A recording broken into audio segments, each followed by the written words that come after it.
Хүмүүс яг л ургамал шиг өөр үнэртэй байдаг.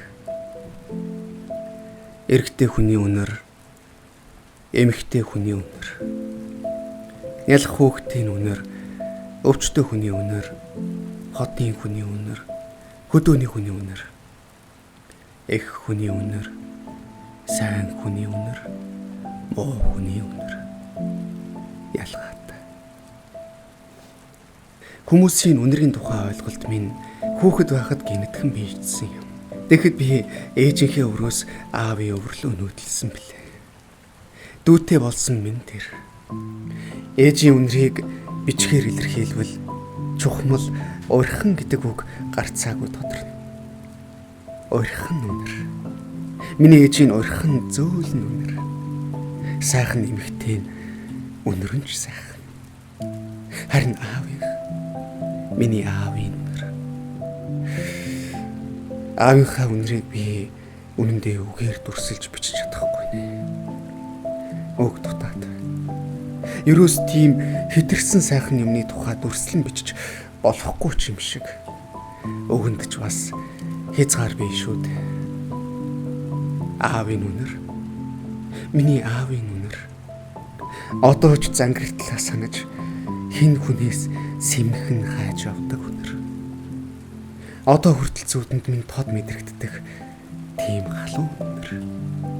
Хэрвээ би одоо аавтай минь адилхан үнэртэй эр хүнтэй уулзрал хань ижил өөр хүүхэд өөр оромжоо орхиод явчих мэднэ гэдгийг мэддэг. Тийм л үнэр. Миний аавын үнэр бол аавын царай, төрх, дуу хоолой, нэмсэглэл, харц, үс хуруу, гар гээд буй байсан бүхнийх нь цогц илэрхийлэл юм.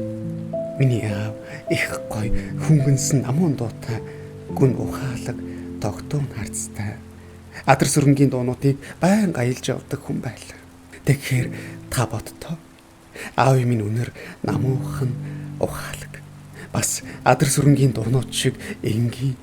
Тэгсэн атлаа асар нөмөртэй. Үе чанд цэх юм шиг атлаа халуун дулаан тогтоо. ертөнцид өөр юм үнэртэй хүн байна уу? Яаж байх вэ? Байхгүй.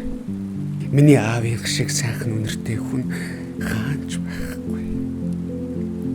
Би одоо ч хүссэн цагтаа нүдэ ханаад уртаа сурт амьсгалахад аавын минь үнэр тэнгэрийн гүнээс зүрхний гүнд сэвэлцэл ирэх нь мэдрэгддэг юм.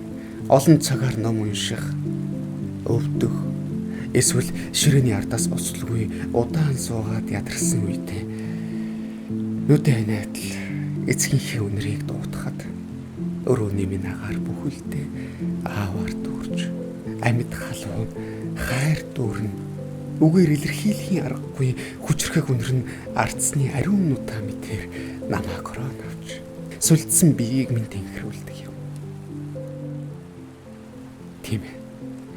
Энэ ертөнцид миний хамгийн дуртай үнэр бол энэ ертөнцөөс хэдийнэ явсан аавын минь үнэр үлээ.